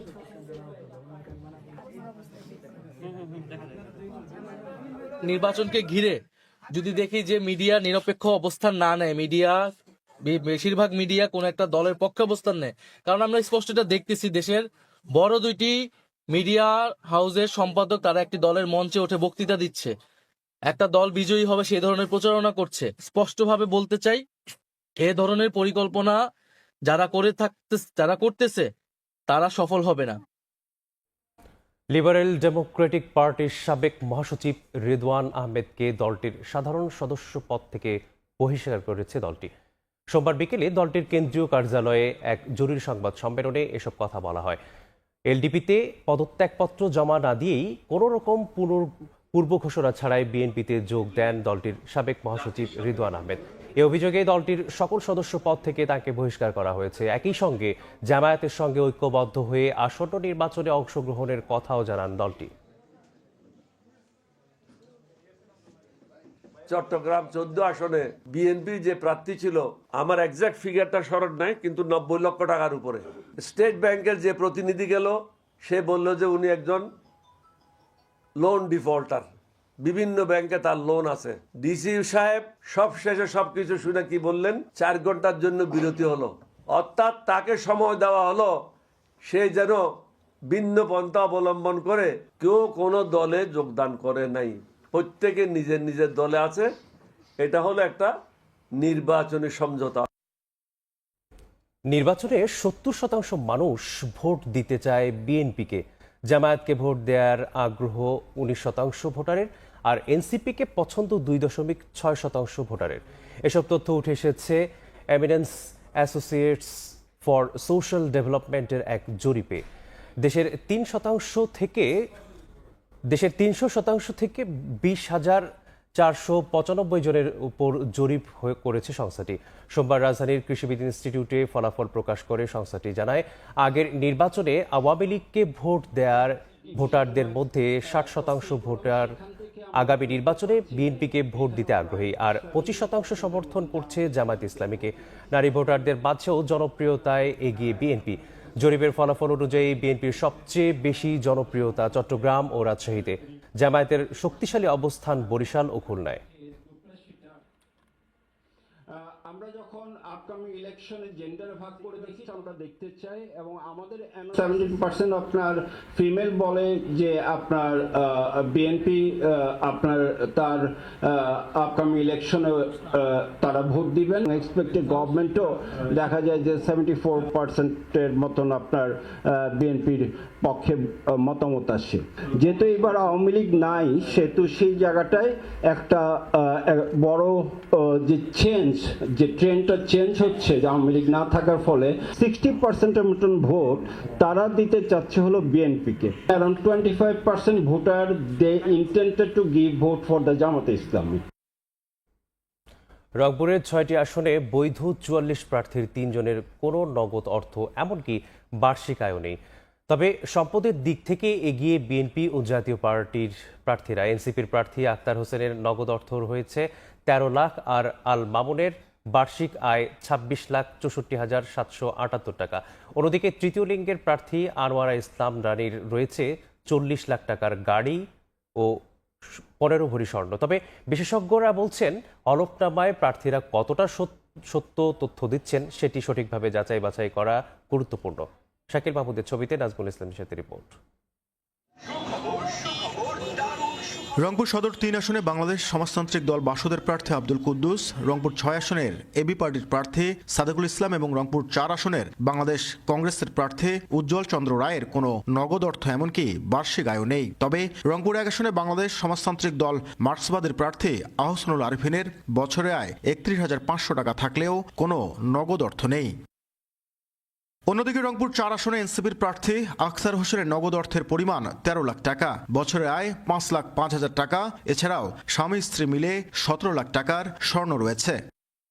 রংপুর 1 আসনের আরেক এনসিপি প্রার্থী আল মামুনের বার্ষিক আয় 26,64,778 টাকা, 67,84,150 টাকার অকৃষি জমি এবং মোটরযান রয়েছে 22,60,000 টাকার।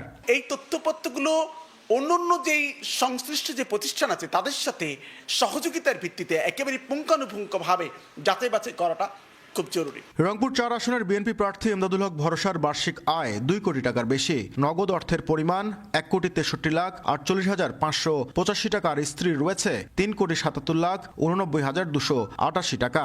নিজের নামে 100 ভরি ও স্ত্রীর নামে রয়েছে 10 ভরি স্বর্ণ। এছাড়াও স্থাবর অস্থাবর সম্পত্তির পরিমাণ 100 কোটি টাকার বেশি। রংপুর 3 আসনের প্রার্থী জাতীয় পার্টির চেয়ারম্যান জিএম কাদেরের নগদ টাকার পরিমাণ 60,32,405 টাকা, আর স্ত্রীর রয়েছে 48,90,938 টাকা। এছাড়া স্বামী স্ত্রী মিলে সঞ্চয়পত্র ও স্থায়ী আমানতের পরিমাণ 51,83,368 টাকা। জিএম কাদের ব্যবহার করেন 84 লাখ, আর স্ত্রী ব্যবহার করেন 80 লাখ টাকা দামের গাড়ি।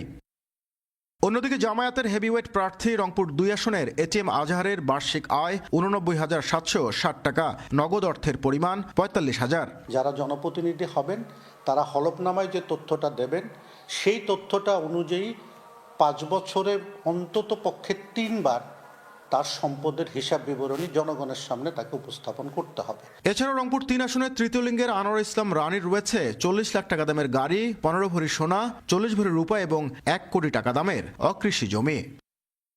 নাজমুল ইসলাম নিশাত, সময় সংবাদ, রংপুর। পর্যটন নগরী কক্সবাজার, এখানে যেমন রয়েছে নানামুখী সংকট, তেমনি রয়েছে অপার সম্ভাবনাও। আসন্ন ত্রয়োদশ জাতীয় সংসদ নির্বাচনে প্রার্থীদের কাছে মানুষের রয়েছে নানা প্রত্যাশা, যা চায়ের আড্ডায় উঠে এসেছে। চায়ের আড্ডায় কক্সবাজারবাসীদের প্রত্যাশার কথা তুলে ধরছেন সুজাউদ্দিন রুবেল, ক্যামেরায় ছিলেন মোহাম্মদ ফরাজ। কক্সবাজারে 4টি সংসদীয় আসন। আমরা আজকে আছি কক্সবাজার 3 সদর উপজেলা এলাকার চায়ের আড্ডায়। আসন্ন ত্রয়োদশ জাতীয় সংসদ নির্বাচনে প্রার্থীদের কাছে চায়ের আড্ডায় আসা মানুষের প্রত্যাশার কথা জানব। দীর্ঘদিন ধরে যারা রোহিঙ্গা আছেন, আমাদের জনপ্রতিনিধি যারা হবেন তাদেরকে অতি দ্রুত তাদের প্রত্যাবাসন করার জন্য আমরা জোর দাবি জানাচ্ছি। আমরা চাই মাদক মুক্ত কক্সবাজার হোক। যারা নির্বাচিত হবে ওনারা যেন আমাদের পর্যটকদের জন্য নিরাপত্তার দিক দিয়ে জোরদার করতে পারে। বাংলাদেশের সেরা পর্যটন নগরী করতে পারবে যারা নির্বাচিত হবে, তার কাছে এই আশাই করি। কক্সবাজার স্বাস্থ্যখাত খুবই নাজুক অবস্থা, এখানে 500 বেডের একটি হসপিটাল হোক। কক্সবাজারে সরকারি কোনো বিশ্ববিদ্যালয় নেই। আমরা চাই এমন একটি প্রাপ্তি আসুক যে প্রতিষ্ঠান করতে পারবে। আমাদের একটাই দাবি থাকবে, এটা সুন্দরভাবে কক্সবাজারটা পরিচালনা করুক। দেখছেন ভোরের সময়, সঙ্গেই থাকুন।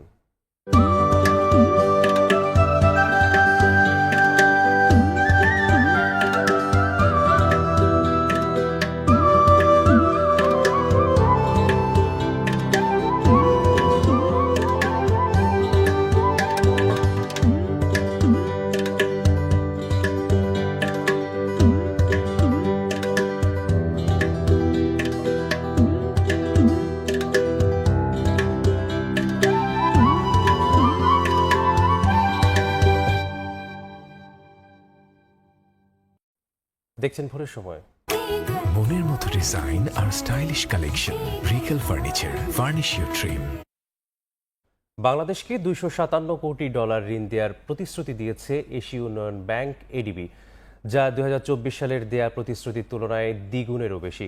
এডিবি জানিয়েছে, বৈশ্বিক চ্যালেঞ্জের মধ্যেও বাংলাদেশের উন্নয়ন অগ্রাধিকার বাস্তবায়নে তারা পাশে থাকবে। 2025 সালের অর্থায়নে অবকাঠামো ও প্রাতিষ্ঠানিক সংস্কারে বেশি গুরুত্ব দেওয়া হয়েছে। মোট অর্থের বড় অংশ যাবে পরিবহন ও অর্থ খাতে। সংস্থাটি জানায়, 2026 সালে বাংলাদেশের চাহিদা অনুযায়ী নমনীয়ভাবে সহায়তা দেয়া হবে। এই অর্থায়ন জ্বালানি, পরিবহন, ব্যাংকিং খাতের সংস্কার, নগর সেবা, জলবায়ু সহনশীলতা, ক্ষুদ্র ও মাঝারি উদ্যোগ এবং কক্সবাজারে জীবিকা ও সেবার উন্নয়নে ব্যয় হবে।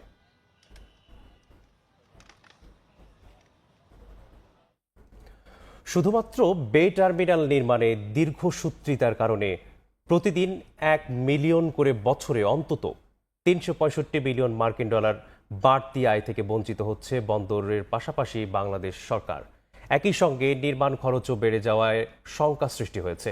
আন্তর্জাতিক সংস্থার কাছ থেকে এ ধরনের প্রতিবেদন পাওয়ার পর চলতি বছরই বে টার্মিনাল নির্মাণ এগিয়ে নিতে তোড়জোড় শুরু করে দিয়েছে চট্টগ্রাম বন্দর কর্তৃপক্ষ। শাকত ত্রিপুর, ক্যামেরায় বিস্তারিত জানাচ্ছেন কমল দে। গত এক দশক ধরে নানামুখী দীর্ঘসূত্রিতায় আটকা পড়েছে পতেঙ্গা উপকূলবর্তী বে টার্মিনালের নির্মাণ কাজ। বিশেষ করে জমি অধিগ্রহণ, আর্থিক যোগান এবং বিনিয়োগকারী সংকটের সমাধান খুঁজতে চট্টগ্রাম বন্দরকে বেশি জটিলতায় পড়তে হয়েছে। ইতিমধ্যে আন্তর্জাতিক সংস্থার প্রতিবেদনে উঠে এসেছে, এই বে টার্মিনাল নির্মাণ না হয় আগামীতে দেশের আমদানি রপ্তানি বাণিজ্যের উদ্যোগতি সামাল দিতে যেমন চ্যালেঞ্জের মুখে পড়তে হবে, তেমনি বছরে অন্তত 365 মিলিয়ন মার্কিন ডলার ক্ষতির মুখে পড়তে হচ্ছে। প্রতিদিন আমাদের $1 মিলিয়ন ক্ষতি হচ্ছে, তাহলে বছরে 365 মিলিয়ন ডলার আমাদের খরচ হয়ে যাচ্ছে দেশের পয়সা। এই জন্য বে টার্মিনাল আমরা যত দ্রুত করতে পারবো ততই আমাদের এই টাকাটা সেভ হবে। 18,000 কোটি টাকার বে টার্মিনাল নির্মাণ প্রকল্পের প্রাথমিক অংশ হিসেবে 13,525 কোটি টাকা খরচ হচ্ছে মেরিন স্থাপনা উন্নয়নের পাশাপাশি ব্রেক ওয়াটার এবং অ্যাক্সেস চ্যানেল ড্রেজিং এ। এর মধ্যে ব্রেক ওয়াটার নির্মাণে ঋণ চুক্তি অনুযায়ী 650 মিলিয়ন মার্কিন ডলার ছাড় করেছে বিশ্বব্যাংক। নির্ধারিত সময়ের পরে শুরু হবে বিশ্বব্যাংকের ঋণের কিস্তি শোধের চাপ, আর তাই চলতি বছরের মাঝামাঝিতে নির্মাণ কাজ শুরুর চেষ্টা চালিয়ে যাচ্ছে চট্টগ্রাম বন্দর কর্তৃপক্ষ। জার্মান ভিত্তিক একটা কনসালটেন্ট মেসেস শেলহর্ন, তারা এই কাজটা করছে। তারা এটা জমা দেওয়ার পরেই আমরা পরবর্তী টেন্ডার ফেজে যাব। এটা চলমান আছে, আমরা আশা করছি আগামী মে জুনের দিকে হয়তো টেন্ডার ফ্লোট হতে পারে।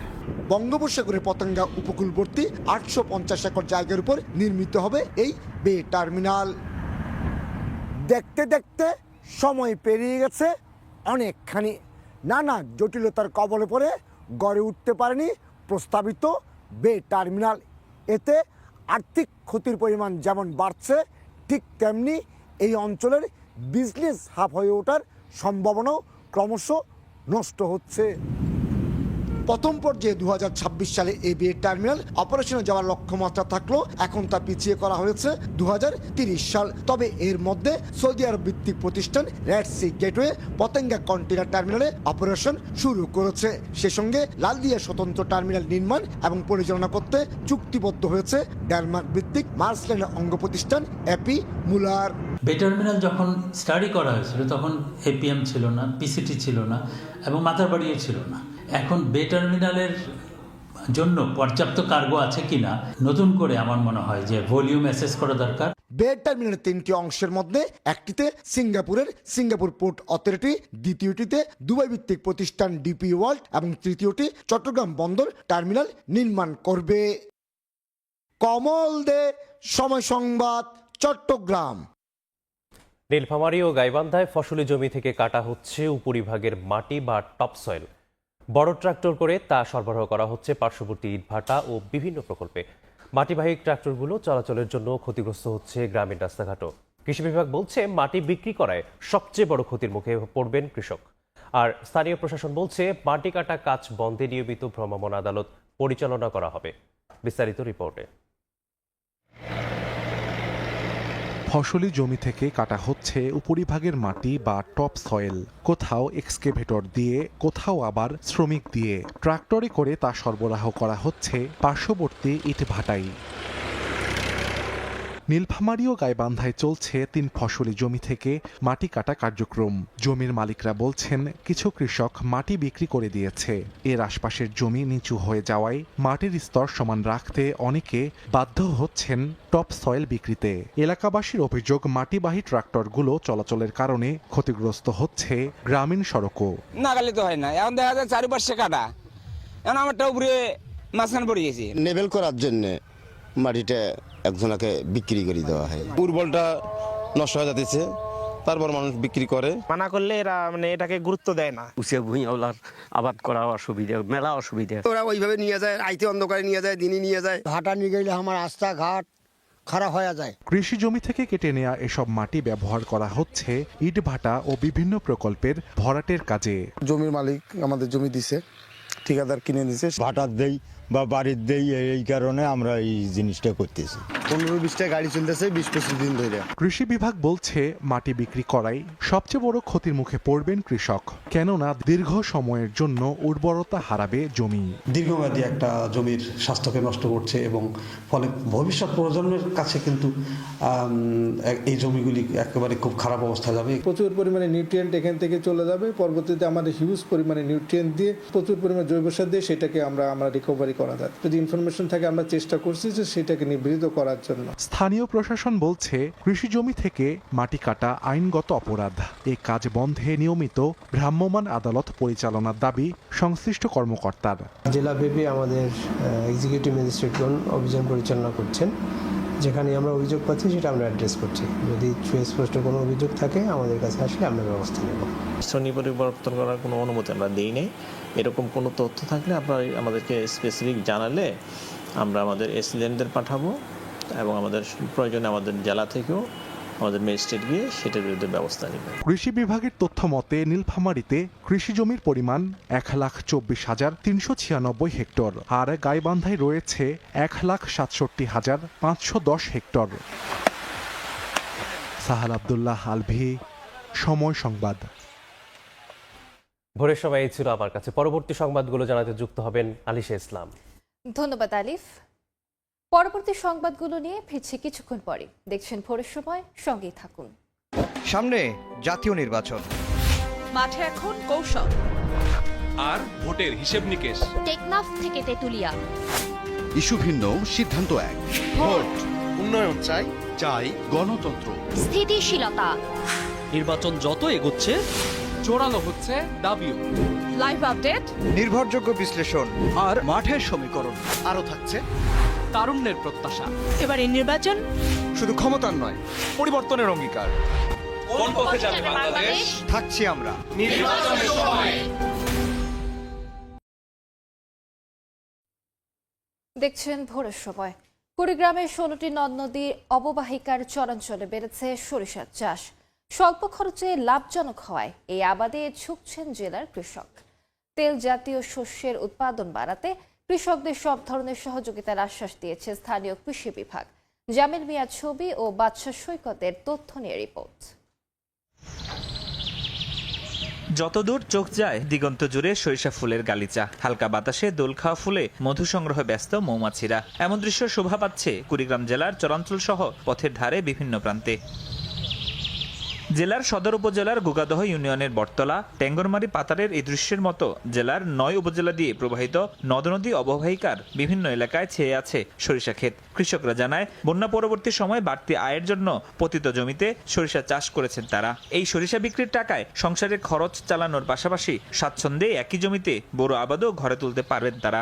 বন্যা শুকিয়ে গেলে সরিষা আবাদ করি, সরিষা পর্যাপ্ত পরিমাণ পাই। সর্ষে বয়, ধানের সুইডে ফলন ভালো হয়। সরিষা খুব তাড়াতাড়ি ওঠানোর ফলে আমরা পরবর্তীতে ধান লাগাতে পারি। শস্যের টাকা লাভবান হয়ে আমাদের পরিবার অনেক ভালোই চলে। আমদানি নির্ভরতা কমাতে তেল জাতীয় ফসল উৎপাদন বৃদ্ধি প্রকল্পের আওতায় কৃষকদের সহযোগিতার আশ্বাস দিয়েছে স্থানীয় কৃষি বিভাগ। কৃষি মন্ত্রণালয় কৃষকদেরকে উৎসাহিত করার জন্য কৃষি প্রণোদনা সহ বিভিন্ন প্রকল্পের আওতায় কৃষকদেরকে সরিষা চাষে উদ্বুদ্ধ করছে। আমাদের মাঠ পর্যায়ে যারা কর্মকর্তা আছেন তারা সার্বক্ষণিকভাবে কৃষকদের পাশে থেকে এ বিষয়ে পরামর্শ সেবা দিয়ে যাচ্ছে। কৃষি বিভাগের তথ্য, জেলার 9 উপজেলায় গত মৌসুমে 25,635 হেক্টর জমিতে সরিষার আবাদ হলেও চলতি মৌসুমে আবাদ হয়েছে 25,750 হেক্টর জমিতে। সময় সংবাদ, কুড়িগ্রাম। চাঁদপুরে মেয়াদোত্তীর্ণ মোবিল বিক্রির অভিযোগে একটি প্রতিষ্ঠানকে 2 লাখ টাকা জরিমানা করেছে ভোক্তা অধিকার সংরক্ষণ অধিদপ্তর। সোমবার দুপুরে সদরের স্টেডিয়াম সড়কে সংশ্লিষ্ট অধিদপ্তরের সহকারী পরিচালক আব্দুল্লাহ আল ইমরানের নেতৃত্বে চলে এই অভিযান। তিনি জানান, মেয়াদোত্তীর্ণ মোবিল বিক্রি হচ্ছে এমন অভিযোগের ভিত্তিতে সেনাবাহিনীর সহযোগিতা অভিযানে যান তারা। এ সময় মেসার্স আলম ব্রাদার্স নামের একটি প্রতিষ্ঠান থেকে বিপুল মোবিল জব্দ করা হয়। পরে ওই প্রতিষ্ঠানকে 2 লাখ টাকা জরিমানা সহ মেয়াদোত্তীর্ণ মোবিল আগুনে পুড়িয়ে ফেলা হয়।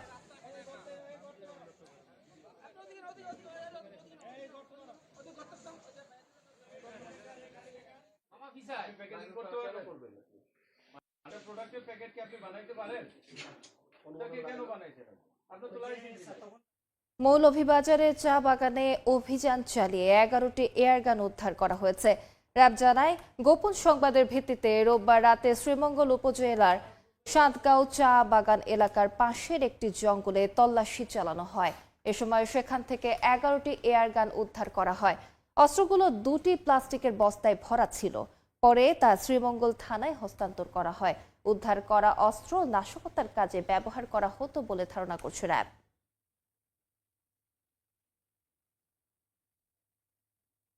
ঝিনাইদহে দুর্বৃত্তের ছোড়া গুলিতে এক মুদি দোকানি আহত হয়েছে। পুলিশ জানায়, মহেশপুরে বাঘাটাঙ্গা গ্রামে মুদি দোকানি মতি মোটরসাইকেলে বাড়ি থেকে ভৈরবের দিকে যাচ্ছিলেন। এ সময় ভাসানপোতা গ্রামে পৌঁছালে পেছন দিক থেকে অপর একটি মোটরসাইকেলে দুজন দুর্বৃত্ত এসে তাকে গুলি করে পালিয়ে যায়। পরে তাকে উদ্ধার করে উপজেলা স্বাস্থ্য কমপ্লেক্সে ভর্তি করা হয়। সেখানে শারীরিক অবস্থার অবনতি হলে উন্নত চিকিৎসার জন্য যশোর জেনারেল হাসপাতালে পাঠায় চিকিৎসক।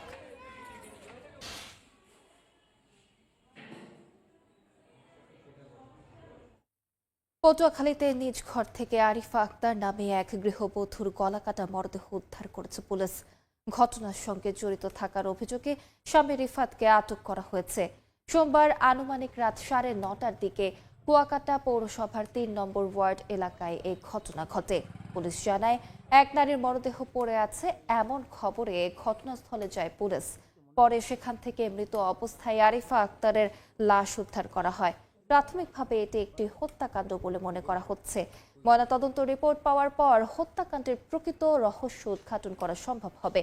নিহত আরিফা দীর্ঘদিন ধরে স্বামী রিফাতের সঙ্গে একটি বাসায় ভাড়া থাকতেন। দেখছেন ভোরের সময়, সঙ্গেই থাকুন।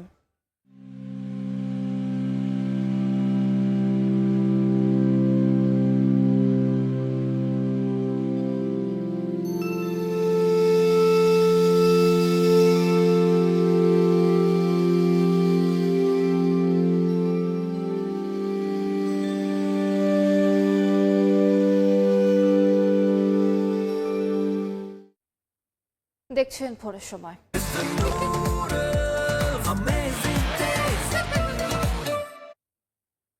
বাংলাদেশ নৌবাহিনী পরিবার কল্যাণ সংঘের উদ্যোগে শীতার্ত মানুষের মাঝে শীত বস্ত্র বিতরণ করা হয়েছে। ঢাকার মিরপুর 14-তে নাবিক আবাসিক এলাকায় আয়োজিত মানবিক এ উদ্যোগের প্রধান অতিথি হিসেবে উপস্থিত ছিলেন নৌবাহিনী পরিবার কল্যাণ সংঘের প্রেসিডেন্ট নাদিয়া সুলতানা। সমাজের অসহায়, দুস্থ, প্রতিবন্ধী ও সুবিধা বঞ্চিতদের হাতে শীত বস্ত্র তুলে দেন তিনি। আর্তমানবতার সেবায় সংঘ তার নিজ অর্থায়নে এই কর্মসূচি বাস্তবায়ন করে। নাদিয়া সুলতানা বলেন, নৌবাহিনী সবসময় আর্তমানবতার সেবায় প্রতিশ্রুতিবদ্ধ। এ সময় নৌবাহিনীর বিভিন্ন শ্রেণীর কর্মকর্তারা উপস্থিত ছিলেন।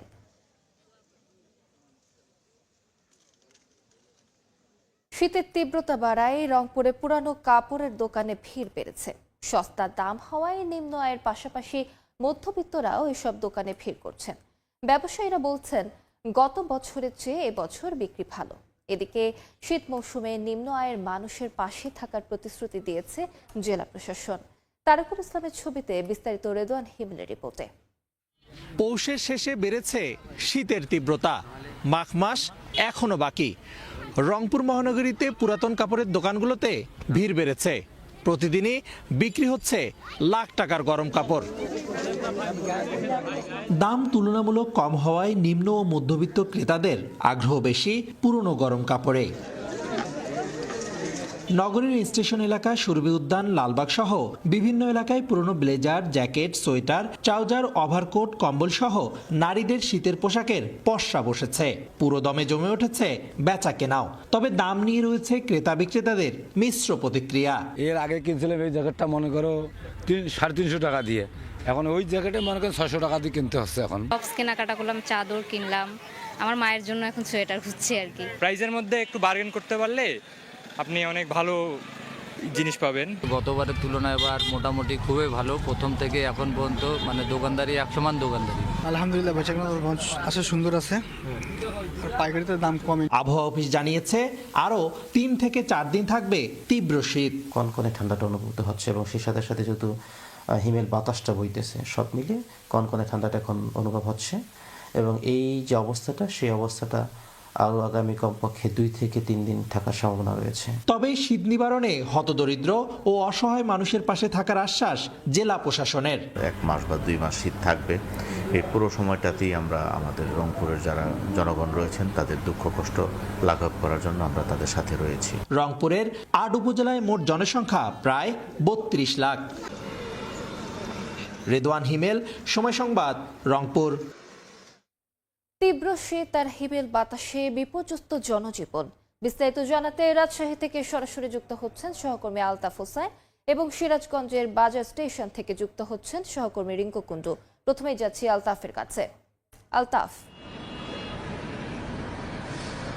উত্তরের জেলা রাজশাহীতে আজকে সর্বনিম্ন তাপমাত্রা এই মুহূর্তে আমরা দেখতে পাচ্ছি 9 ডিগ্রি এবং একই সঙ্গে রাজশাহী বিভাগের ভিতরে ঈশ্বরদীতে কিন্তু আজকে সারা দেশে সর্বনিম্ন তাপমাত্রা দাঁড়িয়েছে 8.4 ডিগ্রি সেলসিয়াস এবং এই অবস্থায় আমরা দেখছি যে রাজশাহীতে শীতের যে তীব্রতা সেটি কিন্তু আগের তুলনায় আরও বেড়েছে এবং শীতের সাথে সাথে কুয়াশা, ঘন কুয়াশা এবং হিমেল হাওয়া কিন্তু এই শীতের তীব্রতা আরও বাড়িয়ে দিয়েছে। আমরা দেখেছি কিছুক্ষণ আগেও রাস্তায় কিন্তু প্রচণ্ড, যদি শহরের ভিতরে কুয়াশা কম হলেও শহরের একটু সাইডে আমরা দেখেছি যে প্রচণ্ড কুয়াশা এবং কুয়াশার ফলে কিন্তু আসলে গাড়ি চলাচল, রাস্তাতে চলাচল করতে তারা বেগ পোহাতে হচ্ছে এবং হেডলাইন জ্বালিয়ে গাড়ি চালাচ্ছে এবং একই সঙ্গে আমরা দেখছি যে এই শীতের তীব্রতার ফলে জনজীবনে কিন্তু এক ধরনের বিপর্যস্ত নেমে এসেছে, বিপর্যয় হয়ে পড়েছে এবং এই যুবথুব অবস্থায় বিশেষ করে যারা খেটে খাওয়া সাধারণ মানুষ যারা, তারা কিন্তু আসলে বিপাকে পড়েছেন এবং দিনমজুর সহ যারা গাড়ি চালক রাস্তায়, তারাও কিন্তু আমাদেরকে বলছিলেন যে ঠিকমতো তারা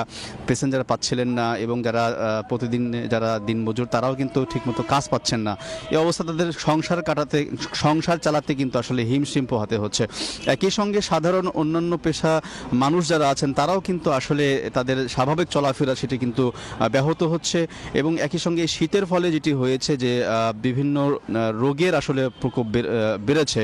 আমরা হাসপাতালের খবর জানি, শিশু, নারী, পুরুষ সব শ্রেণীর, সব বয়সের মানুষের ভিতরে কিন্তু আসলে এই শীতজনিত যে রোগ সেটি কিন্তু বেড়েছে এবং এই শীতের ফলে যেটি হয়েছে যে আমরা দেখেছি যে শীতের পোশাকের, গরম কাপড়ের যে দোকান, সেই দোকানগুলোতে কিন্তু আমরা দেখেছি ভিড় বেড়েছে। শীত নিবারণের নানাভাবে চেষ্টা চালাচ্ছেন সাধারণ মানুষ এবং আমরা কিছুক্ষণ আগেও সাধারণ মানুষের সাথে কথা বলেছি। তারা যেটি আমাদেরকে জানালেন যে আসলে সাধারণভাবে শীতের ভিতরে অন্য সময়ের তুলনায় এই সময়ে যারা গাড়ি চালান, বিশেষ করে অটো চালান, তারাও কিন্তু আসলে ঠিকমতো যাত্রী পাচ্ছেন না, বাসের যাত্রীও কম পাচ্ছেন, বিধায় অনেকাংশে আসলে এই শীতের ফলে স্বাভাবিক যে জীবনযাত্রা মানুষের সেটি কিন্তু আসলে অনেকটাই ব্যাহত হচ্ছে। তো এই শীতের তীব্রতা কখন নাগাদ, কবে নাগাদ আসলে কমবে সেটা কিন্তু আসলে কেউ বলতে পারছে না। তো এই ছিল রাজশাহী থেকে শীতের সর্বশেষ আপডেট। আরও শীতের খবর জানতে আমরা চলে যাচ্ছি সিরাজগঞ্জে, সেখানে আছেন আমাদের সহকর্মী রিঙ্কু কুণ্ডু। গত কয়েকদিন ধরে হাড় কাঁপানো ঠান্ডায় অনেকটাই বিপর্যস্ত যমুনা পাড়ের জেলা সিরাজগঞ্জ। আমরা যেটি দেখছি যে গত প্রায় 7 দিন ধরে কিন্তু সূর্যের দেখা মিলছে না সিরাজগঞ্জে এবং তীব্র ঠান্ডার সাথে যোগ হয়েছে হিমেল বাতাস। এই জন্য কিন্তু অনেকটাই যুবতু হয়ে পড়েছে আমাদের এই যে সিরাজগঞ্জের যে মানুষগুলো রয়েছে, অর্থাৎ এই ঠান্ডায় সবচেয়ে বেশি বিপাকে পড়েছে খেটে খাওয়া নিম্ন আয়ের মানুষেরা। তারা কিন্তু অনেকটাই আসলে কাজ করতে অনেকটা অসুবিধা হচ্ছে জানাচ্ছিলেন এবং সকাল থেকে আমরা দেখছি যে ঠান্ডা থেকে একটু উষ্ণতা পেতে অনেকে কিন্তু আসলে চায়ের দোকানগুলোতে আসলে ভিড় করছেন। অনেকে একটু চায়ের চুমুক দিয়ে সেই ঠান্ডা নিবারণের চেষ্টা করছে, অনেকে আগুন তাপিয়ে কিন্তু আসলে আমরা দেখছি যে ঠান্ডা নিবারণের চেষ্টা করছে। আমরা যদি একটু বলি যে গত কয়েকদিন ধরে সিরাজগঞ্জের যে শাহজাদপুর আঞ্চলিক আবহাওয়া অফিস রয়েছে, সেই অফিসের তথ্য মতে কিন্তু তাপমাত্রা যে পারদ সেটি কিন্তু 9.5 থেকে 10-এর ঘরে রয়েছে, অর্থাৎ 10-এর নিচে কিন্তু গত কয়েকদিন ধরে আসলে রয়েছে এবং সকালে এবং সন্ধ্যার দিকে সেই ঠান্ডার তীব্রতা কিন্তু আসলে বাড়ছে। তবে দুপুরে কিছুটা আসলে যে ঠান্ডার মাত্রা কমলে কিন্তু সন্ধ্যার বিকেলের পর থেকে কিন্তু আসলে আবারও সেই ঠান্ডার মাত্রাতে আসলে বাড়ছে এবং এই ঠান্ডায় আমরা যেটি দেখছি যে শীতজনিত নানা রোগে কিন্তু আক্রান্ত হচ্ছে শিশু এবং বৃদ্ধরা। আমি যদি বলি যে সিরাজগঞ্জে 250 শয্যা বিশিষ্ট হাসপাতালে আমরা দেখেছি যে শিশু ওয়ার্ডে ধারণ ক্ষমতার থেকে কিন্তু আসলে কয়েক গুণ রোগী বেশি রয়েছে এবং এই যে অতিরিক্ত রোগীর চাপে কিন্তু অনেকটাই চিকিৎসা যারা দিচ্ছে তারা কিন্তু অনেকটা হিমশিম খাচ্ছে এবং অন্যান্য যে উপজেলা, অর্থাৎ সিরাজগঞ্জ 9টি উপজেলা স্বাস্থ্য কমপ্লেক্সে কিন্তু আমরা খোঁজ নিয়ে দেখেছি এই ঠান্ডাজনিত রোগে আক্রান্ত রোগীর কিন্তু একই চাপ রয়েছে। পাশাপাশি বহির্বিভাগে প্রতিদিন কিন্তু আসলে শত শত শিশুর অভিভাবক তাদের যে শিশুর ঠান্ডাজনিত নানা রোগে চিকিৎসা সেবা নিতে আসছে হাসপাতালগুলোতে এবং সিরাজগঞ্জের যে চরাঞ্চলগুলো রয়েছে সেই চরাঞ্চলের কথা জুড়ে বলি, সেখানে যে শীত বস্ত্রের আমরা তাদের সাথে কথা বলছি, তারা যে জানেন যে শীত বস্ত্র অনেকটাই প্রয়োজন, কিন্তু আমরা দেখেছি যে গত কয়েকদিন ধরে জেলা প্রশাসন এবং বেসরকারি ভাবে কিন্তু আসলে শীত বস্ত্র বিতরণ করা হচ্ছে। বিভিন্ন জায়গায় যারা ছিন্নমূল মানুষ রয়েছে তাদের মধ্যে কিছু সেই শীত বস্ত্র বিতরণ করা হচ্ছে, কিন্তু সেটি অনেকেই বলছে যে প্রয়োজনের তুলনায় অনেকটাই কম, এবং সেই যে শীত বস্ত্র বিতরণের জেলা প্রশাসন যেটি বলছে সেটি তিনি বলছে যে প্রতিদিনই সেই কার্যক্রম চলছে এবং এটি কিন্তু আসলে অব্যাহত থাকবে।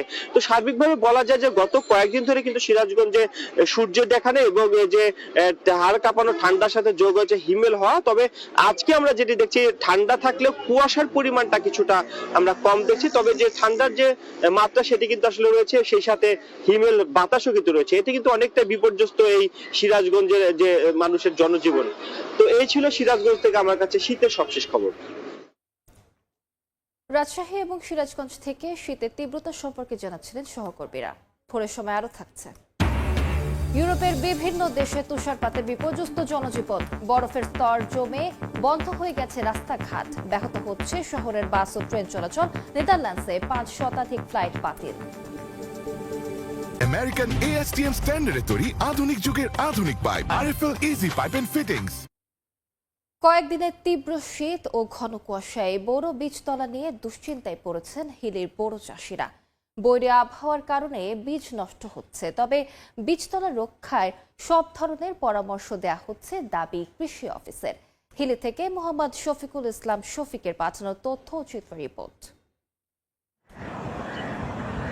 কয়েকদিন পরেই সারা দেশের মতো হিলিতে শুরু হবে বোরো ধান রোপণ। এজন্য বীজ প্রস্তুত করছেন কৃষকরা। প্রথমে আবহাওয়া ভালো থাকলেও কয়েকদিনের শৈত্যপ্রবাহ, ঘন কুয়াশার কারণে বীজ তলা নিয়ে দুশ্চিন্তায় পড়েছেন তারা।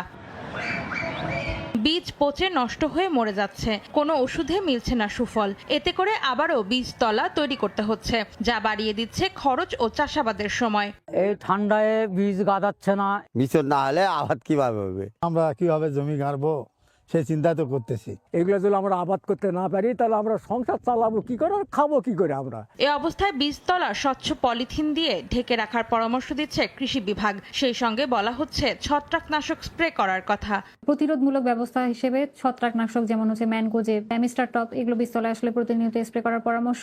পুরো সময়টাই আসলে স্বচ্ছ পলিথিন দিয়ে ঢেকে রাখার পরামর্শ প্রদান করা হচ্ছে এবং আমাদের ব্লক পর্যায়ে যে উপসহকারী কৃষি কর্মকর্তাগণ আছেন ওনারা প্রতিনিয়ত এই পরামর্শগুলো দিচ্ছেন। হাকিমপুর উপজেলায় 396 হেক্টর বোরো বীজতলা রয়েছে। এর মধ্যে আদর্শ বীজতলা রয়েছে 298 হেক্টর। সময় সংবাদ, হিলি।